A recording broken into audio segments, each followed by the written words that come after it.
Russian court wants Google to cough up $20 decillion.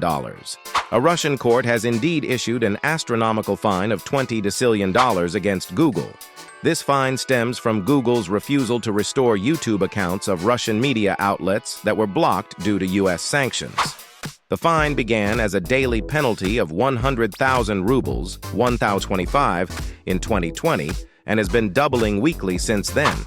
Despite the staggering amount, Google's parent company, Alphabet, has stated that it doesn't expect this to significantly impact its operations.